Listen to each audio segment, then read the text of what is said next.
विद्यार्थी मित्रांनो, मी श्री चैतन्य क्लासेस या यूट्यूब चॅनलवर आपले स्वागत करत आहे। आज मी इंग्लिश मीडियम अक्षर भारती इयत्ता 10वी या पाठ्यपुस्तकातील संतवाणी आ योगी सर्वकाळ सुखदाता अतिशय सोप्या भाषेमध्ये आपल्याला शिकवणार आहे। तर सर्वप्रथम आपण संतवाणी 2 आ योगी सर्वकाळ सुखदाता, संत कवी आहेत संत एकनाथ महाराज। आपण प्रस्तावना अभ्यासू। भागवत संप्रदायातील थोर संत कवी, 16व्या शतकातील महाराष्ट्राच्या सांस्कृतिक प्रबोधनाचे ते प्रवर्तक होते। एकनाथी भागवत, रुक्मिणी स्वयंवर, भावार्थ रामायण इत्यादी ग्रंथ, अभंग, आख्याने, गवळणी, पदे, भारुडे अशी त्यांची बहुआयामी लेखन संपदा आहे।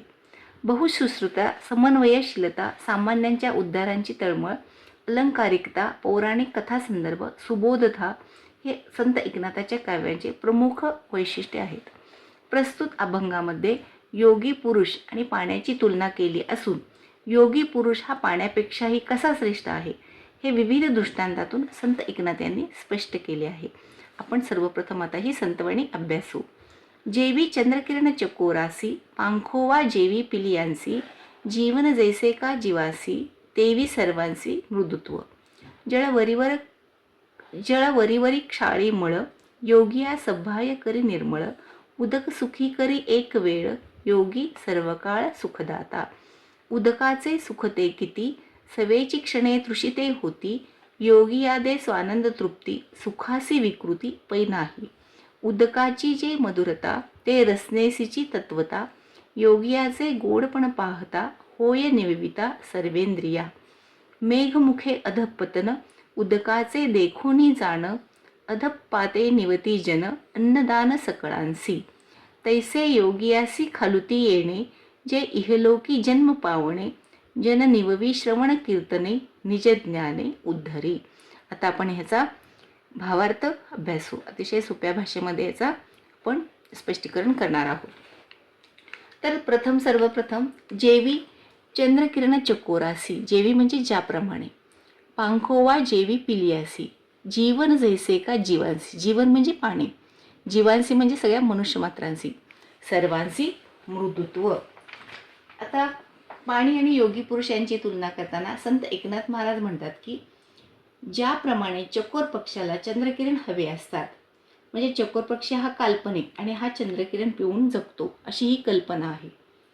चकोर पक्षी चंद्रकिरणांमुळे जगतो किंवा पिल्लांना जसे पक्षिणीच्या पंखांचा आसरा असतो, त्याप्रमाणे पाणी जसे सर्व जीवनमात्रांना जीवनदायी असते, याप्रमाणे योगी पुरुषांच्या मनाचा मौपणा, कोमलता सर्वांना हवीशी वाटते।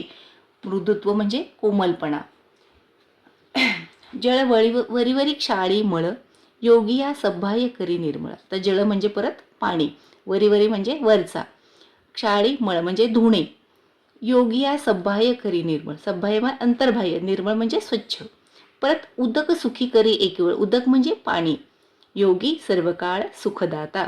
योगी म्हणजे जो अतिशय योगी हा पुरुष ईश्वराशी जोडला गेलेला आहे, सतत, सर्व काळ म्हणजे सतत, सुखदाता म्हणजे सुख देणारा। आता आपण या ओळीचा अर्थ पाहूया। पाणी वरवरचे डाग किंवा मळ धुवून टाकते, शाळी म्हणजे धुवून टाकणे, पण योगी सर्वांची मने अंतर्बाह्य म्हणजे आतून बाहेरून काय करतो, निर्मळ करतो। पाणी एक वेळ प्यायला जीवाला आनंद मिळतो। आता आपण जर उन्हातून आलो आणि आपल्याला खूप तहान लागली, आपण एकदा पिल्यानंतर आपल्याला पाण्याची पुन्हा पुन्हा गरज भासते, की सतत त्याची गरज भासते। पण योगी पुरुषाच्या सहवासामध्ये जर आपण एकदा आलो तर आपण काय होतं की अंतर्बाह्य संतुष्ट होतो किंवा आपलं जीवन उद्धरून जाते। तसे पाणी एक वेळ प्यायला जीवाला जसा आनंद मिळतो, परंतु योगी सर्वांना पूर्ण वेळ किंवा कोणत्याही काळामध्ये तो सतत सुख देणारा असतो, म्हणून योगी सर्वकाळ सुखदाता असे म्हटलेले आहे। उदकाचे सुखते किती, उदक म्हणजे परत पाणी, सवेची क्षणे तृषिते होती, सवेची म्हणजे लगेच, तृषिते म्हणजे समाधानी, योगी यादे स्वानंद तृप्ती, सुखासी विकृती पै नाही। विकृती म्हणजे दोष, पै म्हणजे बरं का, कुठल्याही प्रकारे सुखामध्ये दोष नाही। तर आता आपण याचा अर्थ बघूयात। तहानलेला माणूस प्यायल्यावर फक्त त्या क्षणाला त्याचे समाधान होते आणि परत परत आपल्याला पाण्याची गरज भासते, त्याला त्या क्षणाचे सुख मिळते, पण योगी परम सुख देतो, अक्षय न संपणारं, कधीही, अक्षय म्हणजे कधीही न संपणारं असं अखंड तो आत्मसुख देतो। योगाने दिलेल्या सुखाचा कधीही नाश होत नाही. त्यात कोणतीही विकृती नाही किंवा कुठल्याही प्रकारचा त्याच्यामध्ये दोष नसतो. ते सुख आपल्याला सतत मिळत राहते. कशामुळे? तर योगी पुरुषाच्या सहवासामध्ये आपल्याला सतत सुख मिळत राहते. म्हणजे पाणीही आपल्याला एक वेळ तात्पुरती तहान भागवतं, पण योगी पुरुष आपल्याला आयुष्यभर सुखी करतो. उदकाची जी मधुरता, मधुरता म्हणजे गोडपणा, उदक म्हणजे पाणी, ते रसनेसीची तत्वता, रसना म्हणजे जीभ. योगियांचे गोडपण पाहता होय निविविता सर्वेंद्रिया. निविविते म्हणजे क्षमवणे, शांत करणे. सर्वेंद्रिया म्हणजे सगळे अवयव. पाण्याची गोडी फक्त जिभेला तृप्त करते, समाधान देते, परंतु योगी पुरुषांनी दिलेला जो गोडवा आहे तो सर्व इंद्रियाला, शरीराला शांत करतो, समाधान देतो. आणि म्हणून पाण्यापेक्षा सुद्धा योगी पुरुष काय आहे? श्रेष्ठ आहे. मेघमुखे अधपतन उदकाचे देखुनी जाण, अधप्पाते निवती जन अन्नदान सकळांसी. अधप्पाते निवती जन, जन म्हणजे लोक. तर आता ह्या ओळीचा अर्थ आहे की योगियाचे अधप्पाते मेघमुखे अधपतन, मेघ म्हणजे ढग, ढगातून पाणी खाली जमिनीवर पडते, मातीवर पडलेल्या पाण्यातून अन्नधान्य निर्माण होते. म्हणजे ढगातून पडणारे पाणी पाहून लोक खुश होतात, त्यांचे मने सुद्धा संतुष्ट होतात. म्हणजे ढगामधून पाणी पडण्याला काहीतरी कारण आहे जमिनीवर, की सगळ्या लोकांना समाधान देणे, सगळ्या सृष्टीला आनंदी ठेवणे. तैसे योगियांसी खालुते येणे, जे इहलोकी जन्म पावणे. इहलोक म्हणजे पृथ्वीवरचे प्राणीमात्रांचे जीवन.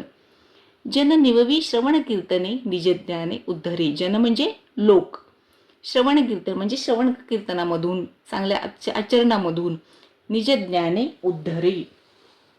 तर अशा प्रकारे ज्याप्रमाणे योगी पुरुष जेव्हा खाली धर्तीवर येतो, म्हणजेच तो जेव्हा इहलोकामध्ये म्हणजे मृत्यूलोकामध्ये जन्म घेतो, तेव्हा त्याच्या त्या बोलण्याने, त्याचं जे बोलणं आहे किंवा त्याचा तो गोडपणा आहे, मृदुत्व आहे, त्याचे बोल ऐकणारे म्हणजे आपण कीर्तनामधून असू दे, भारुडामधून असू दे, प्रवचनामधून असू दे, अशा सगळे त्याचं जे अतिशय मऊ कोमल असं मृदुत्व असं त्याचं भाषा आहे किंवा त्याचं बोलणं आहे, त्याच्या विवेकी वागणुकीमुळे, त्याची वागणूक कशी आहे? अतिशय चांगली सदाचाराची वागणूक आहे.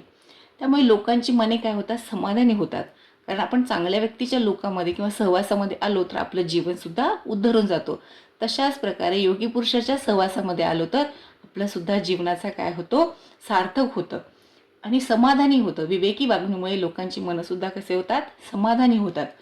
योगी पुरुष आत्मज्ञानाने समस्त लोकांचा म्हणजे सगळ्या जे जे लोक त्याच्या सहवासामध्ये येतात योगी पुरुषाच्या, त्याचा तो काय करतो? उद्धार करतो.